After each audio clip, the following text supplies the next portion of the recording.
هذا القرآن يهدي للتي هي اقوم، اللہ نے بتا دیا یہ لوگوں کے لیے ہدایت والی کتاب ہے، یہ لوگوں کے لیے ایک ایسی کتاب ہے جس کے اوپر انسان چل کر اپنے آپ کو جنت میں داخل کر سکتا ہے، جس کے اوپر عمل کر کے انسان اپنے آپ کو ایک کامل مومن اور ایک اللہ والا بندہ بنا سکتا ہے۔ صحابہ کرام کے اندر اتنی اہمیت، اتنی فضیلت قرآن کریم کے اللہ تبارک و تعالی نے جگہ جگہ قرآن مقدس کی تعریف کو بیان فرمایا۔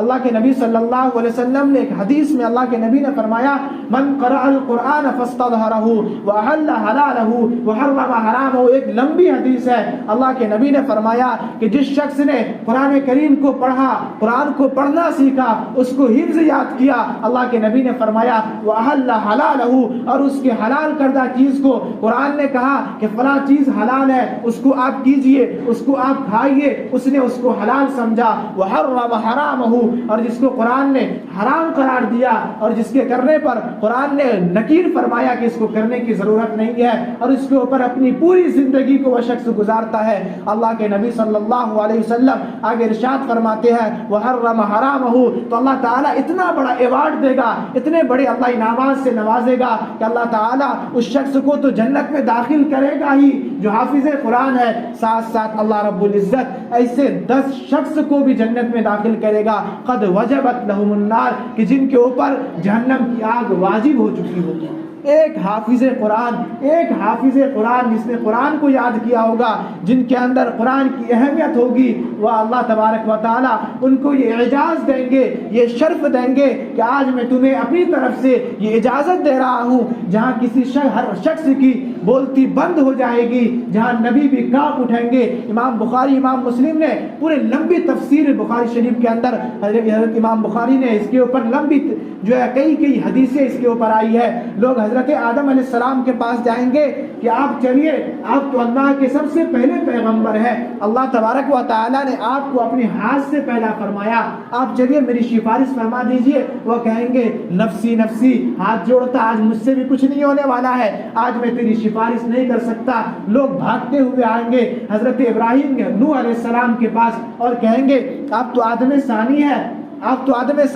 چلیے میری سفارش کروا دیجئے۔ وہ بھی کہیں گے نفسی نفسی، آج میں بھی کچھ نہیں کر سکتا۔ لوگ حضرت ابراہیم کے پاس آئیں گے اور کہیں گے آپ تو خلیل اللہ ہیں، آپ سفارش کروا دیجئے۔ وہ بھی کہیں گے نفسی نفسی۔ آخر میں ہانپتے ہوئے کانپتے ہوئے لوگ اب پریشان ہو جائیں گے، اب کیا ہوگا؟ تو ایک آواز آئے گی یا رب امتی امتی، نبی علیہ السلام کی وہ آواز ہوگی۔ اس دن اللہ تبارک و تعالیٰ ایک حافظ قرآن کو یہ اعزاز دیں گے کہ آج تم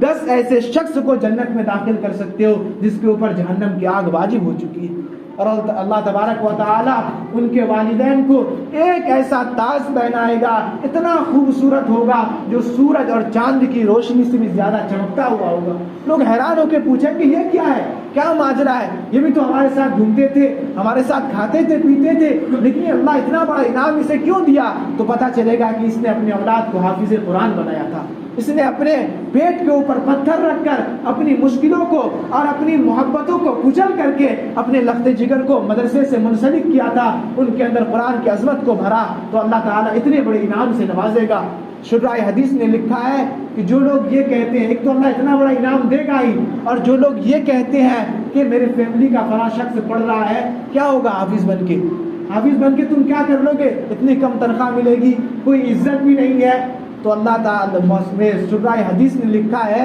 کہ اللہ تعالیٰ جہاں اجازت دیں گے ایک طرف کہ تم ان کی سفارش کرو، تو وہیں دوسری طرف اللہ کہیں گے تم ان لوگوں کی سفارش نہیں کرو جو تمہیں حقیر سمجھ رہے تھے۔ اسی لیے خدا را اگر کسی کے اندر یہ بیماری ہے تو اس سے بچنے کی کوشش کریں۔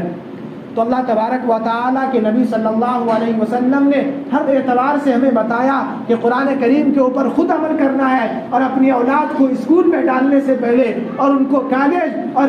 ہاسٹل کے نظر کرنے سے پہلے انہیں قرآن کی تعلیم دینی ضروری ہے۔ اللہ کے نبی نے فرمایا طلب العلم فریضۃ، کہ ہر مسلمان کے اوپر علم کا حاصل کرنا فرض ہے، عالم بننا فرض نہیں ہے، حافظ بننا فرض نہیں ہے، لیکن اللہ کے نبی نے فرمایا علم کا حاصل کرنا فرض ہے۔ کتنا علم حاصل کیا جائے، کہ فرض کی ادائیگی ہو جائے گی، تو کہا گیا اتنا علم حاصل کیا جائے کہ آپ حلال اور حرام میں تمیز کر سکیں، آپ قرآن کو صحیح انداز میں پڑھ سکیں۔ اپنی نماز اگر جو ہم پڑھ رہے ہیں، اگر نماز ہی درست نہیں ہو، قرآن ہم پڑھ رہے ہیں، نماز کے اندر پتہ چلا قرآن کی آیات ہی ہمیں پتہ نہیں ہے، پڑھ رہے انا اعطینا کی جگہ دوسری آیت اللہ دے رہے ہیں، تو وہ نماز تو خراب ہوگی۔ آپ بعض لوگ کہتے ہیں کہ قرآن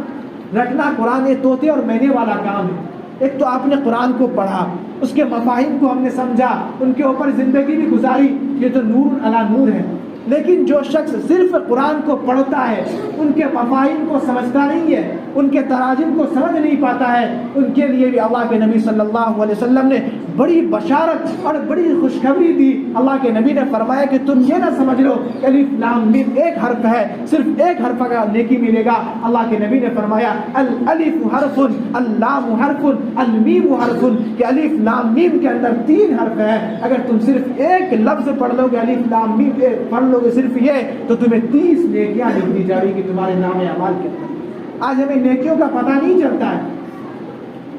اگر کوئی کہہ دے کہ 30 مسجد کے اندر آ کے نماز پڑھا، فلاں کام کرے، 30 روپیہ دیا جائے گا، ایک نماز کے بدلے 5 نماز کے بدلے 100 سے زائد روپیہ ہو جاتا ہے، تو ہم دیکھ رہے ہیں، یہ تو ہمیں پتہ چل رہا ہے، بہت سے لوگ آ سکتے ہیں، لیکن نیکی کا جہاں معاملہ آتا ہے لوگ سنی اور انسنی کے اندر بدل دیتے ہیں، جب ملے گا تب دیکھا جائے گا۔ بھائی اس کے لیے تیاری کرنے کی ضرورت ہے، وقت آنے سے پہلے آپ بازار جائیں سامان خریدنے کے لیے، اگر آپ خالی ہاتھ چلے جائیں، روپیہ پیسہ آپ کے ساتھ میں نہیں ہے، تو کوئی دکان والا اگرچہ سامان دے بھی دے گا لیکن کہے گا بعد میں آپ روپیہ لا کے پہنچا دیجیے گا، پھر کوئی سامان نہیں دے سکتا۔ اسی طرح اللہ تبارک و تعالیٰ کے اندر کھوٹا پیسہ اللہ کے نہیں چلنے والا ہے، وہاں تو کھورا سکہ چلے گا، وہ بھی سکہ اعمال کا سکہ ہوگا، وہ بھی سکہ ہمارے کرتوت کا سکہ ہوگا۔ اللہ کے نبی صلی اللہ علیہ وسلم نے صحابہ کرام سے پوچھا کہ مفلس کون ہے،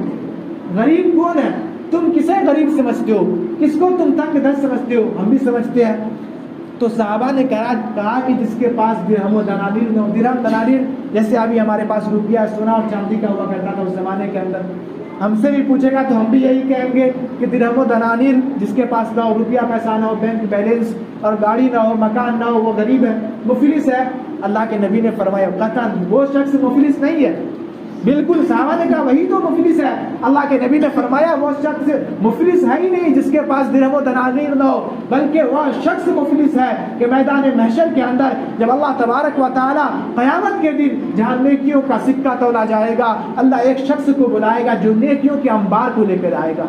جو جن کے نماز ہوں گے، روزے ہوں گے، کئی بار حج کیا ہوگا، مسجد مدرسے کے اندر اپنے گاڑی کمائی کو خرچ کیا ہوگا، وہ شخص حاضر ہوگا، اعمال کے کرتوت کو لے کر آئے گا، اور بڑے گٹھروں کے اندر بڑی بھاری مقدار کے اندر ان کے اعمال ہوں گے۔ جیسے ہی ان کا اعمال تولا جائے گا،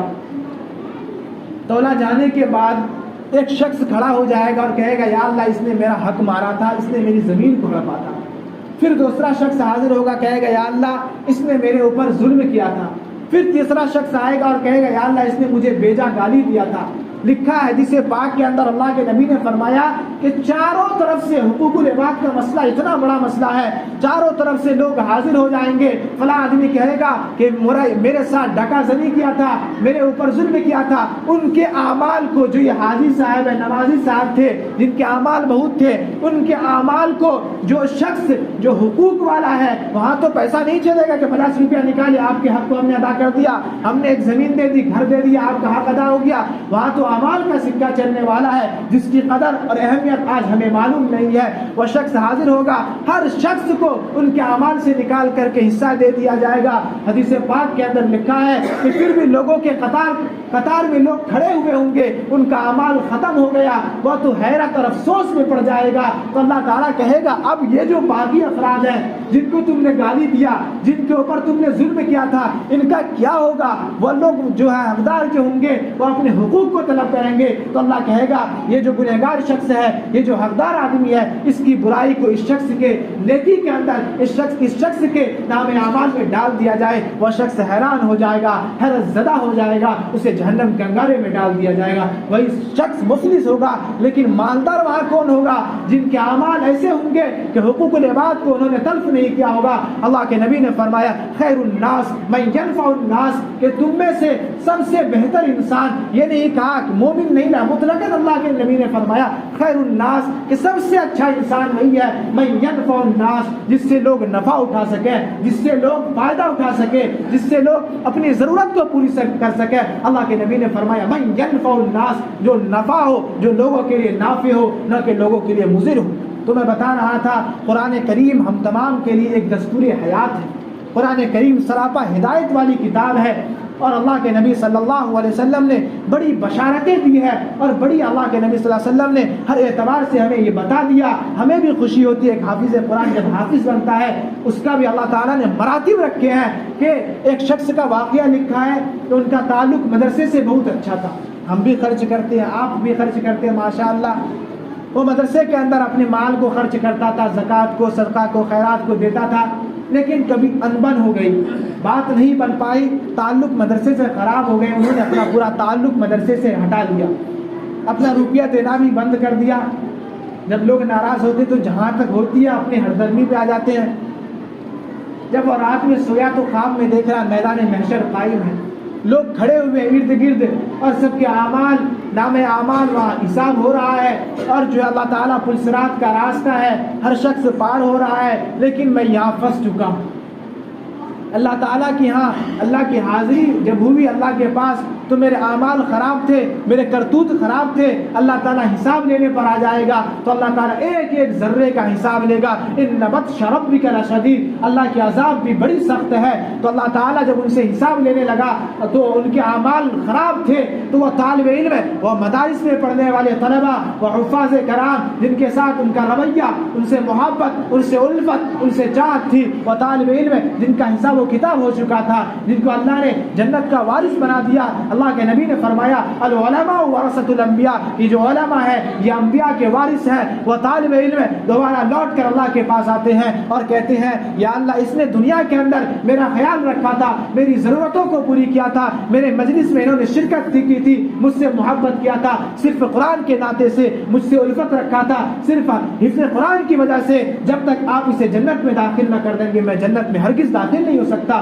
اس شخص کو وہ پکڑ کر کے جنت میں اپنے ساتھ لے کر جائے گا۔ جب وہ شخص صبح بیدار ہوتا ہے، حیران ہو جاتا ہے، مدرسے کے اندر آتا ہے اور اپنے تعلق کو بحال کر لیتا ہے۔ اس لیے جہاں قرآن کی عظمت کو بتایا گیا، جہاں حفاظ کی عظمت کو بتایا گیا، وہیں دوسری جگہ ان سے محبت کو بھی بتایا گیا، ان سے تعلق کو، ان سے رشتے کو مضبوط کرنے کے لیے بتایا گیا۔ تو آج ہمیں ضرورت ہے کہ اپنے آپ کو بھی قرآن کے تعلیم کے مطابق اپنے آپ کو عمل پیرا کریں، اور اپنی اولاد کو بھی اسکول میں ڈالنے سے پہلے، کالج میں ڈالنے سے پہلے اپنی اولاد کو قرآن کی تعلیم سے آشنا کرائیں، اس لیے کہ جب بچہ مکتب میں اندر آ کر قرآن پڑھ لیتا ہے، قرآن کی تعلیم سے آشنا ہو جاتا ہے تو وہ کہیں بھی رہے گا۔ اللہ کے نبی نے فرمایا آخری وقت میں جاتے ہوئے کہ میں تمہارے درمیان ایک ایسی کتاب کو چھوڑ کر جا رہا ہوں جس کے اوپر اگر تم عمل کرتے رہے، جس کے اوپر اگر تمہارا اعمال رہا تو تم کبھی گمراہ نہیں ہو سکتے۔ ایک تو آپ نے قرآن کو بتایا، یہ ایک ایسی کتاب ہے ان ھذا القرآن یہدی للتی ہی اقوم، یہ ان لوگوں کے لیے ہدایت ہے